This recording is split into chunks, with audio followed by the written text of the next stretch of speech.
Hey guys, it's Cynthia and welcome back to my studio. I hope all of you had a really wonderful holiday week. I had a great time and got to go visit Las Vegas for the first time in my life. I then spent a couple of days tidying up my house and running errands and taking care of a bunch of other responsible adult stuff that I normally don't have a lot of time to do. So it's actually been great.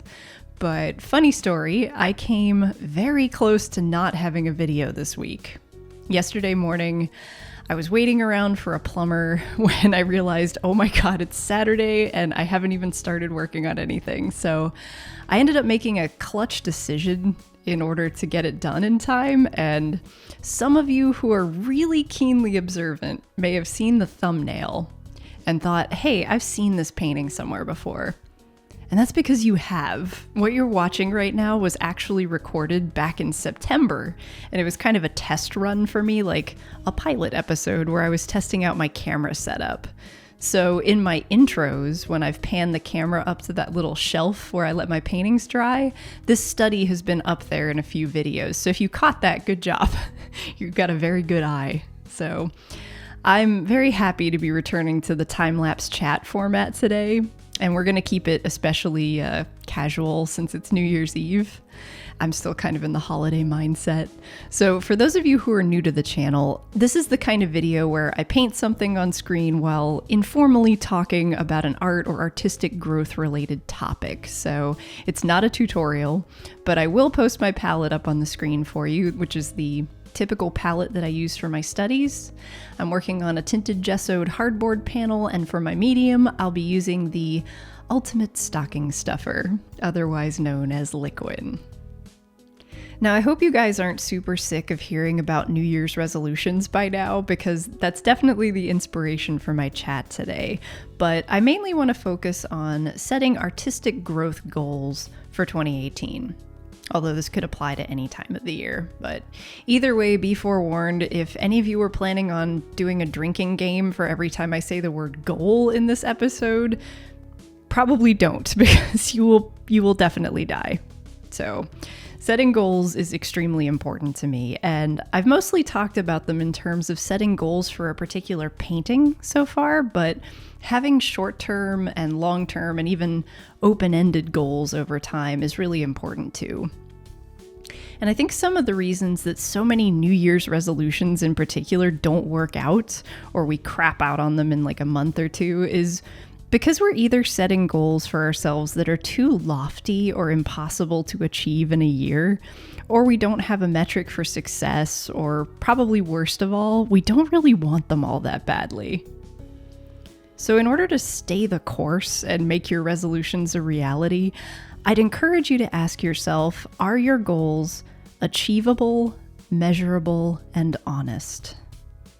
So let's unpack that a bit. What does it mean to have achievable, measurable, and honest goals?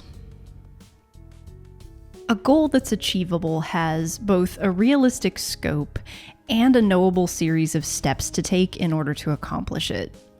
And a year really isn't that long of a time in the grand scheme of things, so a realistic scope is often a lot smaller than the things we set out to do in that time.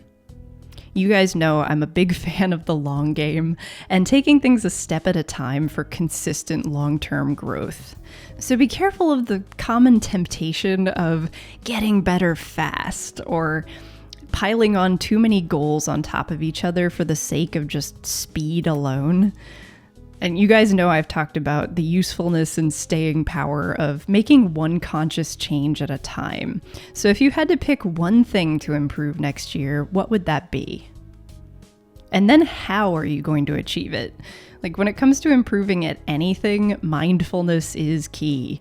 Like changing your painting habits or anything repetitive that you do is a lot like trying to improve your speech and eliminate discourse markers like and You have to like maintain mindful awareness and stay conscious of when you're doing it in order to change the habit. So if you're like me, you might leave yourself notes in your workspace, like this is one of my favorites, which was taped to my easel for a long time.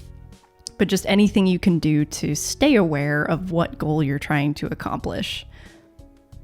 And then other things like improving your visual storytelling might require you to study a lot of narrative art or watch a lot of movies and take notes on scene composition. Like, whatever it is, what do you think you can realistically accomplish in a year, and how are you going to do it? Now, a measurable goal has a win condition. I could tell you that my goal is to paint the perfect picture this year, but by definition, perfection is not attainable, so that doesn't make for a very good goal. And saying that, I want to get better at art is also too nebulous a statement in itself to be useful. We should always have a running goal of improving over time, but what's important is giving ourselves something to improve against. What I like to do is look at a particular piece of my own work and then pick out which aspects of it I want to focus on improving for next time, then using that older piece as a baseline to give myself something to measure against. So try to ask yourself, what do you want to get better at, and how will you know you've succeeded? And the most important way to accomplish what we set out to do is to set goals we actually care about. So we have to be honest with ourselves about what we really want. Each of us is wonderfully different, and it's easy to make the mistake of thinking that we need to be doing exactly what the next artist is doing in order to be successful ourselves. For example, a really common goal I've seen a lot in the past few years is artists vowing to do a drawing every day. But I can almost guarantee that the artists who succeed at doing that also know why they're doing it. It's gotta be about something more than the ritual, like they're trying to build their confidence or loosen up their mark making. The daily practice of drawing is actually the how, not the why. As another example, I've known a few aspiring illustrators who set a New Year's goal of making a concept art portfolio, and keep in mind that concept art and illustration serve very different purposes. And so I often ask them if what they're doing is because they actually have a deep passion for concept art, or they want to improve their skills with design and shape language and things like that, or is it because it's trendy and a lot of people are doing it? You find out which is which pretty fast. So don't fall into the trap of doing something because it's popular or because other people are doing it. Do it for you and know why you're doing it. So I want to hear about your artistic goals for 2018. Leave me a comment and let me know what your New Year's resolutions are. And then think about those 3 things, like how are you going to achieve it? What does a successful outcome look like to you? And why is it important to you? And because it makes it more fun for me, I like to have an overarching theme to my New Year's resolutions. Like 2016 was the year of the study, where I did at least one focused painting or drawing study a week, and lots of life drawing, mostly to get more confident using oil. And then 2017 was the year of planting seeds. Starting up this channel was very much a way of seeding something for the future.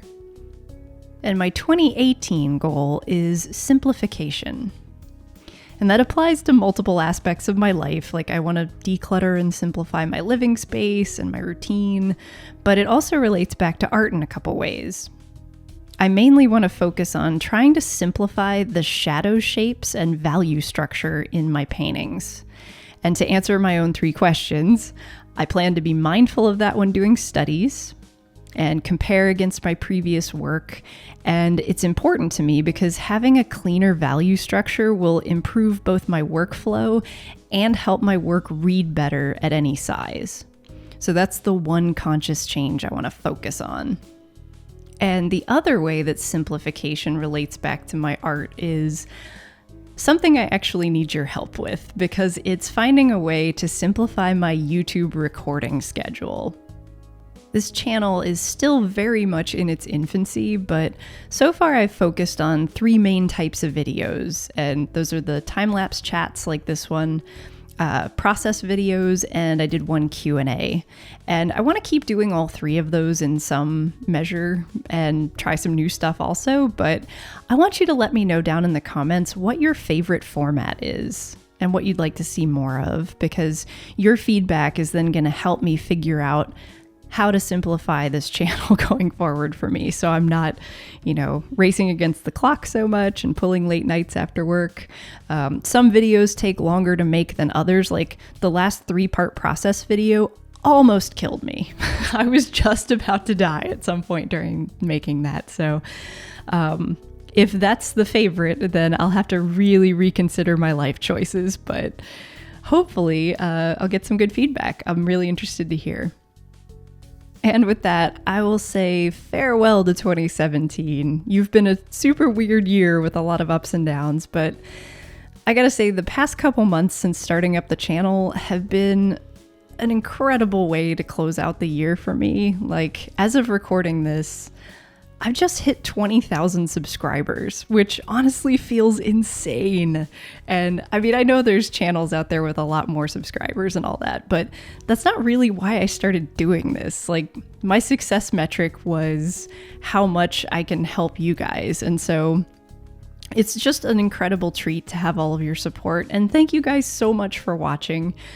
I'm gonna go pour myself a glass of wine, and I will see you guys next time in the new year. Bye-bye.